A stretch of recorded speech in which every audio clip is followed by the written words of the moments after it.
supposed to register. Yeah. Malik Basintale and Hon. Thank you for yesterday. Thank you for being back. Do you know this, my boy? Yes, I know. You know. You were coming to As we do when we see certain things, we ensure that they are all checked. The country will not be a transit point for illicit drugs, even though that's what some people intend to do. But I can assure you that we will not permit. Our Honorable Minister taking good charge. Now we all need to do.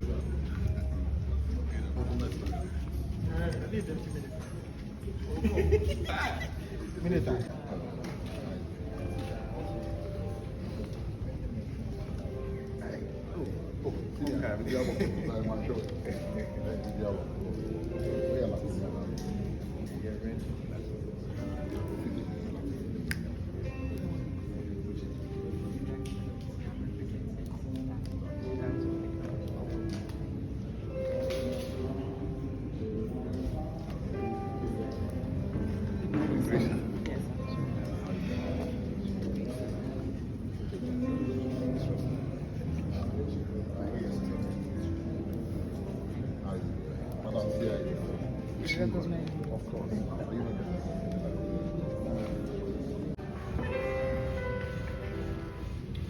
Thank you very much, AJ, my very good friend and sister.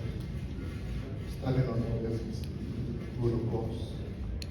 Not here to read a speech, and as AJ rightly put it, I'm here to share a few words and then bind my house to that of my very good brother, Osman Ayerga, together with our supervising minister, take steps in resolving this menace. When Osman was speaking, he gave us some sort of history about his kindergarten days, where red meant stop, yellow meant get ready, and green meant go, go, go. And then I realized that some of the drugs were green instead of red. I saw the colors, some were red, some were white, some are green. So I don't know which way is right. Anyway, say the green ones are the red ones. The drugs that meant to be, we should stop. But I mean, he just gave an example because the new trend the devil is using by conscientizing the youth to feel that the new way of life is to stick to red. Gone were the days where we started from tramadol abuse, and then there came a time we started using helmets. They said there was a drug called Raphenol, there was another one called Shocker, and then we moved to another drug called Bush, and then I do a lot of them, you know. And today, the new drug in town is red, and we're making a fancy out of it. And so let me thank. As for the first speaker, Derek, was also a plan for our report, and I was talking to the police. After another expression was a test conference, the expression was made.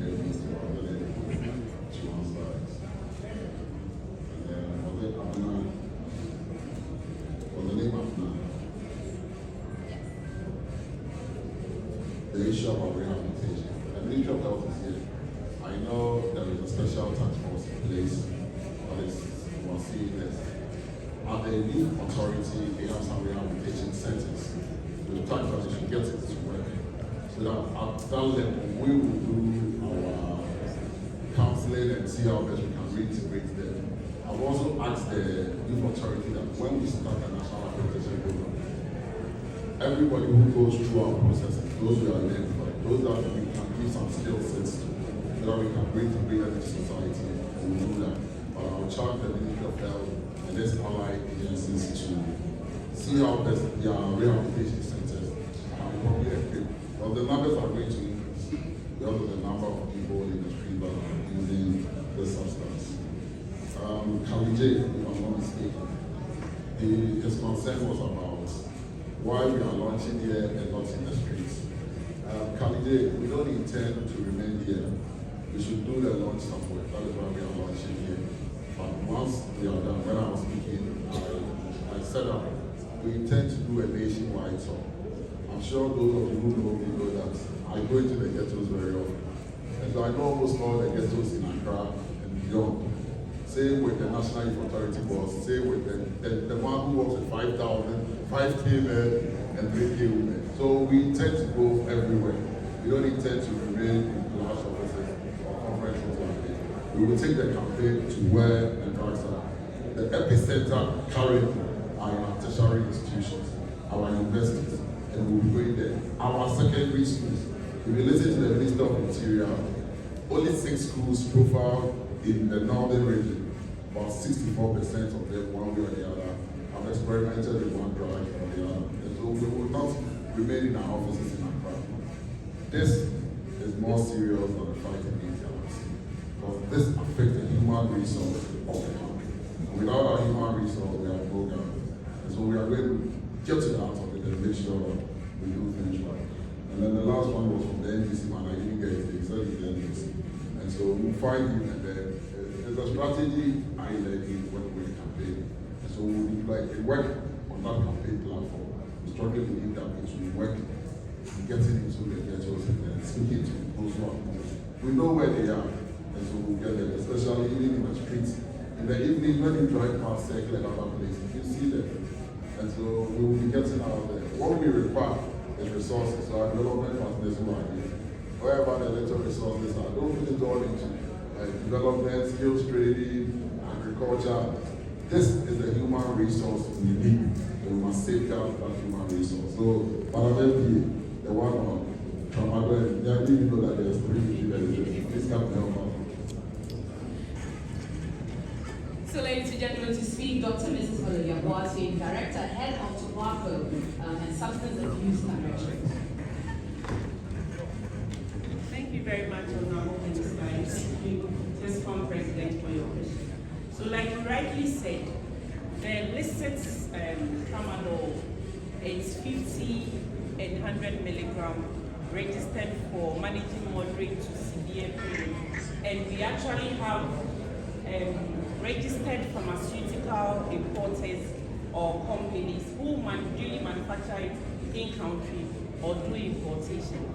These are controlled substances, and controlled substances are products that have a place in medicine for managing moderate to severe pain, but also have a tendency of being abused and diverted. So there are rules and regulations for monitoring and ensuring that it doesn't have its way in the illicit market. What you want to know about the tramadol 225 and 200 or 120 or terpentanol are unregistered products. They are in the clandestine illicit market. It is not FDA who have given approval for it. So I'm sure you are all wondering, how does it come into the country? Through unapproved or unmanned borders, porous borders. People actually cross from neighboring country on backpacks, motorcycles and things. So how do we ensure this does not happen? Routine monitoring and raids and swoops on the market. And you, Honorable Deputy Minister, mentioned that there was one that was led by Ghana Revenue Authority, that a whole container load was grounded, and they opened it and it was full of terpentanol. And these are some of the ways that it happens to come into the country. So with a lot of collaborative efforts, all security agencies, Customs Zone, Narcotics Control Commission, Food and Drugs Authority, NIB, we routinely are doing a lot of work to ensure that we sanitize the supply chain to make it safe, legitimate supply, so that as the minister and the other agencies here come on board with the aggressive public education and the preventive strategies, then the regulators and the security forces will also mobilize or sanitize the system by getting rid of or the influx of what has already entered into the market. So there are monitoring parameters to prevent these, but you all understand that the drug net or the pharmaceutical price traders are also working, but we are also not resting on our oars. And this engagement and this collaboration is what we seek to add to the preventive strategy that the Ministry of Youth and Development has adopted. Thank you very much. I don't know if I'm the one supposed to tell him that already, but it's not good. It's supposed to know. I have a couple of friends that read for life. So when this campaign was initiated, I took it upon myself to actually so you guys stop abusing it. Stop it, cry. It's very bad. It's not healthy. We believe that one of the ways of reaching out Representative for DJ Slim here, and Yabaz is a Red Me Stop campaign. It's a beautiful initiative, and I believe that Ghana yes, whether age group be won't be, I'm rally behind this one and let's push it because Charlie, we are youth and the drugs and the back is too much. Young pushing, now young clear and free system. Red means stop. Winning red, AOC Jai. Men found some